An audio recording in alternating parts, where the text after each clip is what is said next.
تو السلام علیکم ورحمۃ اللہ وبرکاتہ. جی آپ کون؟ یہ نمبر کس کا ہے جناب؟ جس کو فون لگایا اسی کا رہے گا نا یار. آپ کو کس سے بات کرنی؟ ہاں، میں نے انٹرنیٹ پر ایک کتاب پڑھا بنام حدیث کے دشمن. اچھا اسی میں ملا تھا. کیا آپ صوفی مفتی محمد کلیم رضوی بول رہے ہیں؟ ہاں میں ہی بول رہا ہوں اور میری ہی کتاب ہے. بولیے کیا کام ہے؟ ہاں جی، میں عبداللہ مدنی ممبئی سے. اچھا آپ سے مناظرہ کرنا ہے. کہاں ملیں گے آپ؟ مناظرہ کیجیے گا. جی فون پہ ذلیل ہونا ہے یا میرے گھر کا پتہ دے دوں؟ ہاں، پتہ بھی دے دیجیے اور جو میں سوال کر رہا ہوں اس کے جواب بھی دے دیجیے. اچھا ساکن آقا کا نام سنا ہے ممبئی میں؟ ہاں جانتا ہوں میں. گھاٹ کوپر ویسٹ، کرلا ویسٹ، اندھیری ایسٹ میں پڑتا ہے. اچھا. ساکن آقا کے پاس ہے 90 فٹ روڈ. ہاں ہاں 90 فٹ روڈ پہ ڈسوزا بلڈنگ، اس کے پیچھے ہے LBS نگر، لال بہادر شاستری نگر. اچھا. اس کے پاس ہے ویشالی میدان، وہیں فقیر کا غریب خانہ ہے، قصر ابو حنیفہ. اچھا جی اور نمبر یہی جس پہ آپ بات کر رہے ہیں مجھ سے، 9146 122 911. اچھا. اور کچھ تفصیل دوں؟ یہی نمبر ہے. نہیں اور ایک نمبر ہے 9820 9820 6727770. اب اور بھی کچھ تفصیل دوں؟ ہاں نہیں، اتنا کافی ہے. انشاءاللہ جلد ہی ہم 10-20 علماء اہل حدیث آپ کی خدمت کے لیے پہنچ رہے ہیں آپ کے پاس. 10-20 ہی کیوں پہنچ رہے یار؟ پورا نجد اور اٹھا کر لے آؤ نا، پورا جامعہ سلفیہ اٹھا کر لے کر آ جاؤ. یہ دھونس اس کو ہم دینا اتنے ہی کافی ہیں. جو تمہاری قابلیت جانتا نہیں ہو. نہیں، ہم اتنے ہی کافی ہیں آپ کے لیے. اچھا جی. اب کوئی کام کی بات ہے تو بولو ورنہ فون کاٹوں. نہیں ہے نا. یہ بتائیں، یہ امام ابو حنیفہ نے کتنی کتابیں لکھی ہیں؟ اچھا آپ نبی کو چھوڑ کے ان کی تقلید کرتے ہیں، انہیں امام اعظم کہتے ہیں. حالانکہ تحقیق یہ ہے کہ وہ 3 ہی حدیث سے زیادہ جانتے ہی نہیں تھے. ایسا ہے اب مولوی صاحب جی کہ امام ابو حنیفہ رحمہ اللہ نے جو کتابیں لکھی ہیں تو مشہور کتاب فقہ اکبر اور کتاب الآثار، اور اس کے علاوہ 15 کتابیں امام صاحب کی ہے. اور سب سے بڑا جو ان کی حیات کا کارنامہ ہے کہ انہوں نے علم فقہ کی تدوین کی، فقہ کو مدون کیا. اور ملا علی قاری رحمہ اللہ فرماتے ہیں کہ قرآن و حدیث سے امام اعظم ابو حنیفہ رحمہ اللہ نے 9 لاکھ مسائل حل کیے ہیں. اور اسی ان کے فقہ کی تدوین کی یہ برکتیں ہیں کہ لاکھوں کتابیں اب تک فقہ کی لکھی جا چکی ہے. ہدایہ، عالمگیری، در مختار وغیرہ. اور جس ہدایہ کا آپ لوگ رونا روتے نا، بڑے گندے مسائل اس نے بھرے ہیں اور بڑے تقریب اخلاق مسائل ہے معاذ اللہ. وہ کتابیں آپ کے مدرسے میں بھی پڑھائی جاتی، اسی کو پڑھ کے تم بھی مولوی بنے ہو. آپ نہیں، میں بتا رہا ہوں تم کو، تم لوگ کتنے بڑے مکار ہو کہ تم چاہتے ہو کہ فقہ حنفی کو ملک سے نکال دیا جائے. پہلے اپنے مدرسے سے تو نکالو یار. اس کو پڑھے بغیر تو تم لوگ مولانا بھی نہیں بن سکتے ہو. اور دوسری بات، لوگوں نے جو 3 حدیث سے زیادہ نہ جانتا ہوں اسے آپ لوگوں نے اصغر بھی نہ بن سکا ہو اور اسے آپ لوگوں نے امت کا امام اعظم بنا دیا. معاذ اللہ رب العالمین. ہم نے کیا بنایا؟ اللہ و رسول نے بنایا، پہلی بات یہ ہے. اور امام امت نے بنایا، امت کے بڑے بڑے فقہاء علماء نے بنایا جو صاحبان نظر تھے، سمجھے. اور دوسری بات، 3 حدیث کی جو بات تم کر رہے ہو نا، یہ تمہارا امام اعظم سے حسد ہے. ورنہ اب تک تو تمہارے مولوی بولتے تھے کہ 17 حدیث جانتے ہیں، اور اب تم کہہ رہے ہو کہ تحقیق یہ ہے کہ 3 حدیث جانتے تھے. کون جاہل تحقیق کیا بے؟ کس جاہل کی یہ تحقیق ہے کہ امام اعظم 3 حدیث جانتے تھے؟ تاریخ پڑھی ہے؟ سیرت کا مطالعہ کیا ان کی؟ ہمارا چھوڑو، علماء احناف کا علامہ حافظ ابن عبد البر مالکی رحمہ اللہ نے 10 جلدوں میں امام اعظم کی شان میں ایک کتاب لکھی ہے. مالکی مذہب سے تعلق رکھتے ہیں. اس میں وہ لکھتے ہیں کہ امام اعظم نے بوقت وفات، سن رہے ہیں مولوی صاحب؟ جی جی سن رہا ہوں، آپ بتائیں. بوقت وفات اپنے بیٹے کو بلا کر کہا، بیٹا مجھے 5 لاکھ حدیثیں یاد ہیں، اس میں سے میں تمہیں 5 حدیثوں کے ذریعے نصیحت کر رہا ہوں. تو امام اعظم تو خود کہہ رہے ہیں کہ مجھے 5 لاکھ حدیثیں یاد ہیں اور میں اس میں سے تمہیں 5 باتوں کی نصیحت کر رہا ہوں. تو جو زمانہ خیر القرون میں ہو، جسے شرف تابعیت نصیب ہو، جس نے 70 صحابہ کی زیارت کی ہو، صحابہ سے حدیثیں جس نے روایت کی ہو، تو تم اس کے بارے میں کہتے ہو 3 حدیث جانتے ہو. تم کتنی حدیث جانتے ہو بے؟ نہیں جناب من، آپ لوگ صحیح حدیث کے ہوتے ہوئے بھی قول امام پر عمل کیوں کرتے ہیں بھائی؟ نہیں، ابھی تو تم پہلے وہی بات کرو کہ آپ کتنی حدیث جانتے ہو. ابھی تم نے کہا نا کہ امام کو، نبی کو چھوڑ کر امام کا اتباع کرتے ہیں. ہاں وہ تو صحیح کہہ رہا ہوں میں. تم نے قرآن پڑھا نہیں؟ اطیعوا اللہ و اطیعوا الرسول و اولی الامر منکم، اللہ کی اطاعت کرو، رسول کا حکم مانو، امر والوں کا حکم مانو. تو امر والوں کی تفسیر ابن عباس وغیرہ کی پڑھی نہیں ہے آپ نے کہ اس سے علماء اور فقہا مراد ہے. تو اب اگر کوئی علماء اور فقہا کی اطاعت کر رہا ہے، قرآن و حدیث کو سمجھنے کے لیے ان کی تشریحات کے اعتبار کر رہا ہے، تو اس کے بارے میں یہ کہنا ہے کہ اس نے نبی کو چھوڑ دیا، خدا کو چھوڑ دیا. ارے چھوڑتا تو تب جب وہ ان کو قانون ساز سمجھتا، وہ تو ان کو شارح قانون سمجھ رہا ہے، شارح قانون سمجھ کے ان کا اتباع کر رہا ہے، تو اس نے نبی کو چھوڑنا کام ہوا. یہی بحث جیسے عقل میں آپ کے کھوپڑی میں عقل ہے یا گوبر بھرا ہوا ہے کہ آپ معاذ اللہ امام کی بات کو ماننا گویا نبی کا مخالف بتا رہے ہیں اس کو، جبکہ قرآن اس بات کا حکم دے رہا ہے کہ امر والوں کی اطاعت کرو. اور ایک بات میں آپ کو بتاؤں کہ آپ لوگ بھی تو بار بار بخاری مسلم سے حدیث لیتے ہو، بخاری مسلم کا حوالہ مانگتے ہو، تو ہم بھی تو کہہ سکتے ہیں کہ آپ معاذ اللہ رب العالمین بخاری مسلم سے حدیث کیوں لیتے ہو؟ صحابہ تو نبی سے حدیث لیتے تھے. تم توصیف الرحمان اور یہ معراج ربانی اور یہ خبیث ڈاکٹر جوکر نائک ان سے دین سیکھتے ہو، صحابہ نے انہی سے دین سیکھا یا نبی سے دین سیکھا؟ تو ہم بھی تو کہہ سکتے تم نے نبی کو چھوڑ کر ان کو اپنا معاذ اللہ معبود بنا لیا، خدا بنا لیا، تم بھی تو پکے مشرک ہو. بات کرنے سے پہلے سوچا کرو مولوی صاحب. جناب من آپ لوگ صحیح حدیث کے ہوتے ہوئے بھی قول امام پر عمل کیوں کرتے ہیں بھائی؟ حدیث کے آپ لوگ دشمن حنفی ہیں یا اہل حدیث؟ معاذ اللہ. صوفی جی ایک کتاب اور لکھے آپ، احناف حدیث کے اصلی دشمن. اچھا مولوی صاحب ایک بات بتائیے، تم جو کہہ رہے ہو تو صرف تمہارا کہنا جو ہے نا وہ کافی نہیں ہے، اس کی دلیل بھی آپ پیش کریں کہ احناف نے حدیث کی کب مخالفت کی ہے، اس کا ثبوت پیش کریں. ارے کیا صحیح بخاری میں آپ نے یہ حدیث نہیں پڑھا؟ صحیح بخاری کتاب الاذان میں لا صلاۃ لمن لم یقرأ بفاتحۃ الکتاب، اس شخص کی نماز نہیں ہوتی جو سورہ فاتحہ نہ پڑھے. اچھا تو مجھے معلوم تھا تم آج آ کر حضرت عبادہ بن صامت کی، یہ حضرت عبادہ بن صامت کی روایت ہے نا، یہ حدیث پیش کرو گے. تم صرف نام کے اہل حدیث ہو بیٹا، تم کو ابھی حدیث سمجھنے کی صلاحیت تمہارے اندر بھی نہیں اور تمہارے بڑے بڑے الو مائے کرام میں بھی نہیں، علماء نہیں الو مائے کرام، سمجھے؟ آپ گھمائے پھرائے نا جواب. ارے میں تمہیں جواب ہی دے رہا ہوں مولوی صاحب.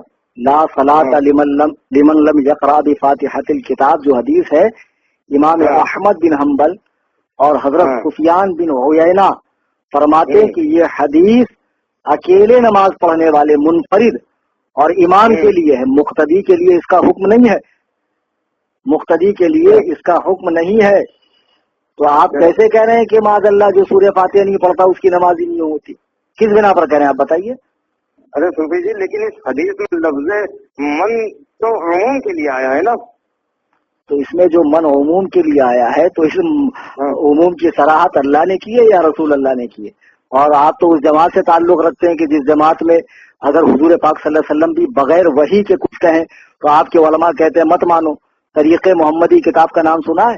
مولوی محمد گناگڑی کی ہے، جس میں اس نے صاف لفظوں میں لکھا ہے کہ ہم اہل حدیث نبی کی بھی بات تب مانتے جب وہ وحی کے ساتھ بولتے ہیں، با وحی بات جو ہوتی ہے مجھ کو مانتے ہیں، بغیر وحی کی ہم نبی کی بھی نہیں مانتے. تو لفظ من سے جو عمومیت آپ ثابت کر رہے ہیں تو یہ عمومیت کی صراحت خدا نے کی ہے یا رسول نے؟ ارے کچھ تو عقل رکھ کے بات کرو یار، یہ تمہاری چالاکی ہے. ورنہ میں نے سفیان بن عیینہ کا حوالہ دیا، امام محمد کا حوالہ دیا، وہ کہتے ہیں کہ یہ منفرد اور امام کے لیے ہے. ہوں کر رہے ہیں بھائی، یہی حدیث سمجھتے ہیں. چلو ٹھیک ہے بھائی، آپ کے پاس قول امام کے سوا کیا دلیل ہے کہ سورہ فاتحہ نہ پڑھی جائے امام کے پیچھے؟ اور تمہیں کیسے علم ہو گیا کہ قول امام کے علاوہ کوئی دلیل ہی نہیں ہے ہمارے پاس؟ یہی تو تم لوگوں کی حماقت ہے، یہی سنا سنا کے لوگوں کو گمراہ کرتے ہو.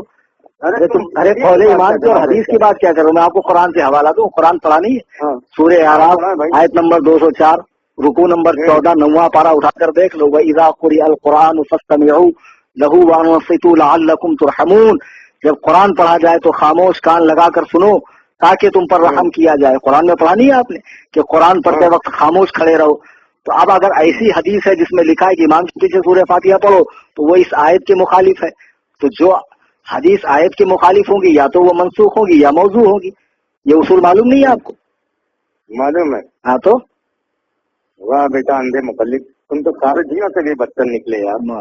یہ سورہ اعراف کی یہ آیت جو ہے یہ مکہ میں نازل ہوئی اور اس کا موقع نزول یہ ہے کہ جب نبی قرآن پڑھتے تھے تو کفار شور مچاتے تھے، تو کفار کو چپ کرانے کے لیے یہ آیت اتری، اور تم اسے نماز میں قرآن پڑھنے کا فکر کیے جا رہے ہو۔ مولوی صاحب پتہ ہے آپ لوگوں کی؟ او مولوی صاحب، ہاں بولیں۔ یہاں بحث اس کے شان نزول سے نہیں ہے، اس کے اطلاق اور حکم سے ہے کہ اس کا اطلاق اور حکم کہاں ہو رہا ہے۔ آپ کو معلوم ہوگا کہ صحابہ پہلے حالت نماز میں بات کرتے تھے، پھر آیت کریمہ اتری وقوموا للہ قانتین، اپنے رب کے حضور خاموش کھڑے رہو۔ پھر صحابہ نے باہم مشورہ کیا کہ اب خاموش کھڑے رہنے سے تو بہتر یہ ہے کہ ہم لوگ قرآن ہی پڑھیں، چنانچہ قرآن پڑھنے کا رواج شروع ہوا۔ تو پھر یہ آیت کریمہ اتری وَإِذَا قُرِئَ الْقُرْآنُ فَاسْتَمِعُوا لَهُ وَأَنصِتُوا لَعَلَّكُمْ تُرْحَمُونَ، اپنے رب کے حضور خاموش کھڑے رہو، جب قرآن پڑھا جائے کان لگا کر سنو تاکہ تم پر رحم کیا جائے۔ اب تم کہتے ہو کہ یہ آیت کفار مکہ کے لیے اتری، یہی کہا نا جی آپ نے؟ ہاں میں نے یہی کہا۔ یہی تم لوگ یار قرآن حدیث سمجھتے ہو؟ لعلکم ترحمون سے کیا سمجھا آپ نے؟ تاکہ تم پر رحم کیا جائے۔ اب ایک بات بتاؤ کہ نبی پاک صلی اللہ علیہ وسلم خانہ کعبہ میں قرآن پڑھ رہے ہیں اور کفار شور مچا رہے ہیں، اگر کفار شور نہ مچاتے تو کیا ان پر رحمت ہوتی ہے اللہ کی؟ اللہ کی رحمت کافر پر ہوتی؟ قرآن پڑھا نہیں؟ وَنُنَزِّلُ مِنَ الْقُرْآنِ مَا هُوَ شِفَاءٌ وَرَحْمَةٌ لِّلْمُؤْمِنِينَ، ہم نے اس قرآن کو نازل کیا ہے جو شفا ہے اور رحمت ہے مومنوں کے لیے۔ وَلَا يَزِيدُ الظَّالِمِينَ إِلَّا خَسَارًا، اور یہاں ظالم سے جو مراد ہے ظالمین سے وہ کفار ہیں، اور کافروں کا اس میں خسارہ نقصان بڑھتا ہے۔ تو اب مجھے ایک بات بتاؤ، آپ کافر کو سلام کرتے ہیں؟ نہیں بالکل نہیں کرتے بھائی، منع کیا گیا۔ کافر کے لیے رحمت تھوڑی ہے، مومن کے لیے بھائی۔ تو لو تم نے خود ہی جواب دے دیا، کافر کے لیے جب رحمت نہیں ہے تو اس آیت میں یہی تو لکھا ہے کہ جو خاموش قرآن سنے اس کے لیے رحمت ہے۔ تو جب مسلمان خاموش قرآن سنے گا اس کے لیے رحمت ہے، کافر خاموش بھی رہے گا تب بھی اس کے لیے رحمت نہیں۔ اب تم خود ہی کہہ رہے ہو کہ سلام میں رحمت ہے اور کافروں کو نہیں بھیجا جاتا ہے، تو اس آیت میں بھی تو وہی ہے کہ جو خاموش مسلمان قرآن سنے اس پر رحمت ہوگی، سمجھے؟ اور دوسری بات نہیں، قرآن کی آیت ہے نا، تو اب آپ تفسیر مدارک اٹھا کر دیکھیں، وجمہور الصحابہ علی انہ فی استماع المؤذن، عام صحابہ کا فرمان یہ ہے کہ یہ آیت کریمہ نماز میں امام کے قرآن پڑھنے کے حوالے سے اتری ہے۔ اس آیت کریمہ کی تفسیر کرتے ہوئے صاحب مدارک لکھتے ہیں کہ جب امام قرآن پڑھتا مقتدی پیچھے پڑھتے تو اس موقع کے لیے آیت اتری۔ اب ہم تفسیر کی مانیں یا تمہاری مانیں؟ چلو مان لیا کہ یہ نماز میں امام کے پیچھے قرآن تم کیا نہیں مانو یار، تمہارے یہاں جو شیخ الحدیث ہوتا ہے نا وہ ہمارے یہاں اس کا داخلہ مکتب میں ہوتا، سمجھے؟ تم لوگ ہمارے قرآن حدیث بازیچے اطفال نہیں ہے، بچوں کا کھیل نہیں، سمجھے؟ عمریں کھپانی پڑتی تب جا کے یہ توفیق نصیب ہوتی۔ مولوی صاحب مان لیا بھائی، میری بات سنیں، نماز میں امام کے پیچھے قرآن پڑھنے پر منع ہونے کے لیے یہ سورہ آپ نے سنائی مجھے، مگر مان لیا آپ نے، قرآن مان لیا آپ نے۔ ہاں لیکن میرا سوال آپ دیکھیں نا، سورہ فاتحہ قرآن کہاں ہے؟ کیا صحیح بخاری کتاب کیا کہا سورہ فاتحہ قرآن نہیں ہے؟ ہاں سورہ فاتحہ قرآن نہیں ہے، کہاں ہے قرآن؟ معاذ اللہ، کیا ہے سورہ فاتحہ؟ حدیث ہے کیا؟ کیا صحیح؟ کیا ہاں بالکل حدیث ہے، میرے پاس ثبوت ہے اس کا۔ بخاری کتاب تفسیر میں آپ نے یہ حدیث نہیں پڑھی؟ یتبع المثانی والقرآن العظیم الذی اوتیتہ، یہی 7 آیتیں اور قرآن ہے جو مجھے عطا فرمائی گئی۔ اچھا سنو مولوی صاحب، ایسا ہے تم تو صرف بخاری کا نام جانتے ہو، الحمدللہ میں بخاری پڑھاتا ہوں، نہ جانے کتنے تم جیسے بخاری پڑھنے والوں کو اب تک میں نے فارغ کر دیا، سمجھے؟ اچھا ہاں، تو یہ جو حدیث آپ پڑھ رہے ہیں نا، یہ حدیث کا آخری حصہ، یہ سمجھنے میں بھی آپ کو غلطی ہو رہی۔ یہ کتاب التفسیر میں حضرت ابو سعید بن معلہ کی روایت ہے نا۔ اچھا یہی نا، وہ کہتے ہیں کہ روز میں مسجد نبوی میں نماز پڑھ رہا تھا کہ رسول اللہ نے مجھے آواز دی تو میں بعد نماز حاضر ہوا تو حضور نے فرمایا کیا تو نے خدا کا حکم نہیں پڑھا کہ جب اللہ و رسول بلائیں تو فوراً حاضر ہو جا؟ یہی ہے نا؟ ہاں یہی ہے بھائی، یہی ہے۔ ہاں، اللہ و رسول بلائیں تو فوراً حاضر ہو جا۔ پھر اس کے بعد وہ فرماتے ہیں کہ جب میں حاضر ہوا تو حضور نے فرمایا تجھے ایسی صورت نہ بتاؤں جو قرآن کی تمام صورتوں کی سردار ہے، اس سے پہلے کہ تم مسجد سے نکلو۔ پھر آپ نے میرا ہاتھ پکڑ لیا اور مسجد سے تشریف لے جانے لگے تو میں نے عرض کیا آپ نے نہیں فرمایا تھا کہ ایسی صورت بتاؤں گا جو تمام صورتوں کی سردار ہے؟ تو فرمایا وہ الحمد شریف ہے، وہی سبع المثانی، یہی پڑھا تھا نا آپ نے، وہی سبع المثانی، ہاں، والقرآن العظیم الذی اوتیتہ، ہاں، کہ اور یہ 7 آیتیں اور قرآن کریم، یہی سبع مثانی یعنی 7 آیتوں والی سورہ اور قرآن کریم. تو اس کا مطلب آپ کیا سمجھ رہے ہیں کہ سورہ فاتحہ الگ ہے قرآن الگ ہے، یہ مطلب سمجھ رہے ہیں؟ ہاں یہی سمجھ رہے ہیں ہم. لا حول ولا قوت. ایک منٹ مجھے بات بتاؤ، میں نے آپ کو 1 لاکھ روپے دیا اور 5 روپے دیا جی ٹھیک ہے، 1,05,000 روپے میں نے آپ کو دیا. تو آدمی کو معلوم ہے کہ بھائی 1 لاکھ سامنے والا نہ لینے والا بھولتا نہ دینے والا بھولتا، وہ بڑا اماؤنٹ ہے اور راؤنڈ فیگر ہے. لیکن 5 روپیہ بھول جائے گا تو آدمی کہتا میں نے آپ کو 1 لاکھ اور 5,000 دیا. جی تو 1 اور 5 کے بیچ میں اور کو لاتا ہے، چونکہ 5 اس کے دماغ میں اچھے سے بیٹھ جائے کہ 5 مت بھولنا. 1 تو تم نہیں بھولو گے لیکن 5 مت بھولنا.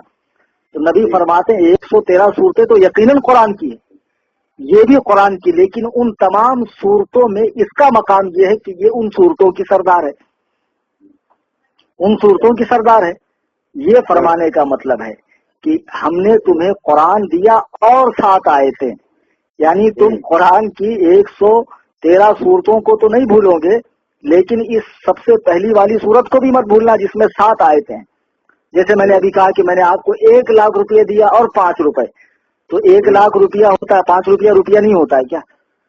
ارے جیسے 1 لاکھ روپیہ ویسے 5 روپیہ بھی روپیہ ہے. تو جیسے 113 قرآن کی صورتیں ہیں ویسے یہ 7 آیتیں بھی قرآن کی ہے صورتیں ہیں. اور اوپر اسی حدیث میں جو اوپر لکھا ہے نبی نے فرمایا کیا میں تمہیں قرآن کی ایسی صورت نہ بتاؤں، قرآن کی ایسی صورت نہ بتاؤں جو تمام صورتوں کی سردار ہے. تو نبی نے تو خود ہی فرما دیا کہ یہ قرآن کی صورت. اب تم کیسے بول رہے ہو یار کہ یہ قرآن کی صورت نہیں ہے؟ معاذ اللہ رب العالمین. ارے تم نے کیسے کہہ دیا یہ قرآن میں نہیں ہے؟ آپ لوگ یار اندھے مقلد ہو بالکل. آپ یہ قرآن و حدیث ہے سے نظر آتا ہے. ایسا ہے مولوی صاحب، ساری دلیلیں میں نے دی سمجھے، اور تمہاری جو دلیلیں تم نے پیش کی نا حدیث اور قرآن کی آیت کی غلط تفسیر بالرائے، اس کا صحیح معنی و مفہوم بھی میں نے آپ کو سمجھایا.